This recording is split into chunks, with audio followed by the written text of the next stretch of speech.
Chapter 6. Our family is not what it seems.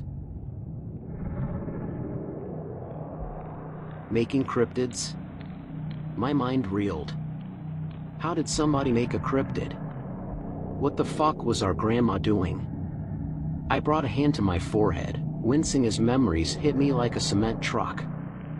It's medicine, Matthew. Now be still and no crying, we don't want to worry your mom. But I feel fine, Grandma. I don't need any medicine. Everybody needs this medicine. Give me your arm. What about Eric? He'll get it too. Now give me your arm. Uncle Jake clapped his hands and broke me from my reverie. Oh, good work, Eric. Good work. This is why I always said you'd be great for the cabin. His eyes gleamed. Now, why don't we all go for a little hike, as a family? I have something I'd like to show you. After all of this? Eric said incredulously. You must be drunk. I don't think he's drunk, I said, the memory subsiding. The sound of the rushing river returned, along with the frigid chill of the wind.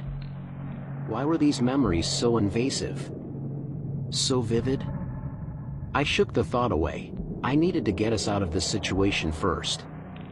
He's taking something to keep him normal. What? Eric said. He glanced at mysteries in his hands. Did you read this when we were kids, Matt? I shook my head. No.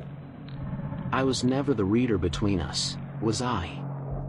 My hands found the stone in my pocket, and I thumbed at it. Feeling the weight, the shape. I remember Grandma giving me a kind of medicine. My stomach felt upside down just talking about this. I hardly knew what it even meant. I think Jake's taken some medicine himself. Maybe something that keeps him from becoming whatever Grandma meant for him to be. Jake frowned, his small, milky eyes narrowing. Quite the theory, Matty. Is it? I said quietly. He stepped forward, 2 rapid paces one after another. His body swayed at the sudden stop. From the edges of his mouth, his tongue flicked out, licking at his lips. Is that why you're so afraid of me? He said. Because you think there's a monster underneath? I'm not afraid of you, I lied, squeezing the stone. I just don't want to kill my own uncle.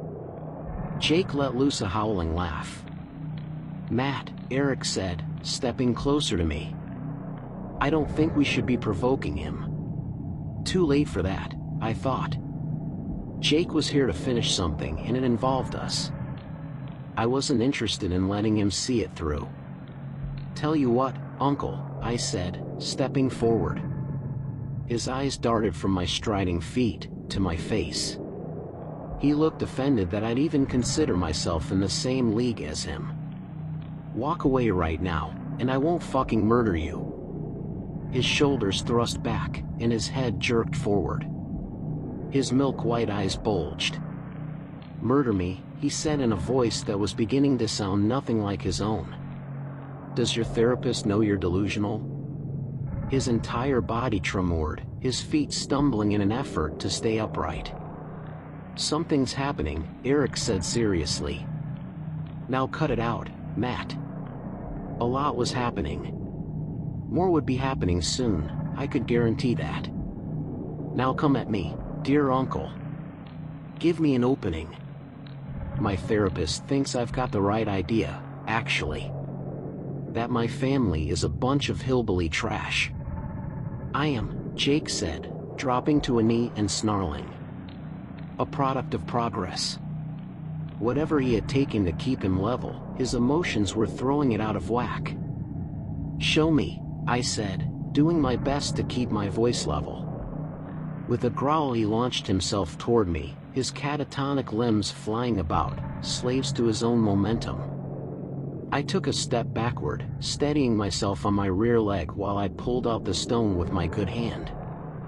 I smashed the stone against his skull with all the force I could manage. I heard a sharp crack and then a groan as my uncle dropped wordlessly onto the rocky shore. Eric and I stood there transfixed for several moments, my heart feeling like it might beat out of my chest. My breaths came in heaps. Was he unconscious? You were trying to provoke him?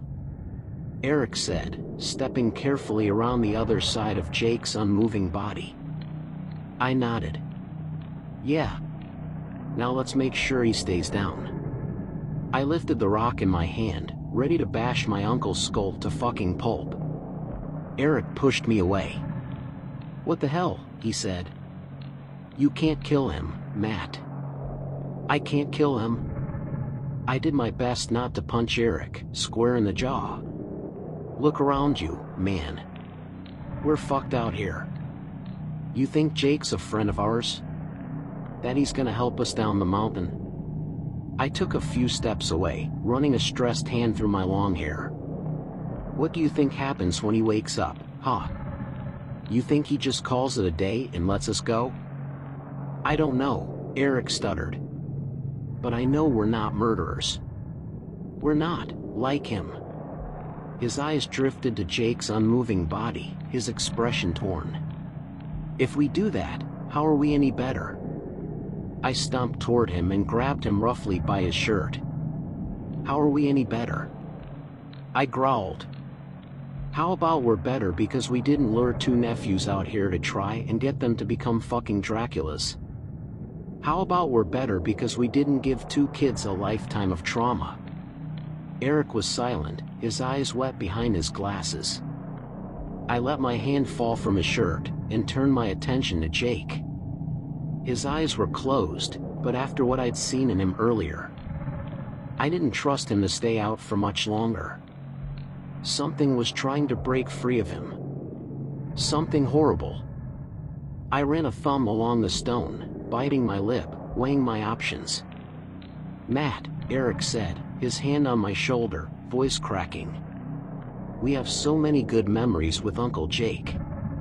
Remember fishing? Remember fishing. As if fishing could make up for this. Whoever Uncle Jake had been, or pretended to be, that wasn't what he was anymore. My stomach sunk as I imagined him waking up now. Turning on us. But without the handicap of whatever medicine he'd taken to keep him human. I don't have a choice. I brought the stone down. The snap of Jake's cheekbones filled my ears, drowning the sound of the river, the roar of wind. I brought the stone down again, to another horrid, dull crunch. Eric grabbed at my jacket, trying to pull me off, but I threw him backward with my good hand. He might have been a foot taller than me, but he weighed close to 100 pounds less. I was doing this, and no one was going to stop me. I brought the stone down again. And again.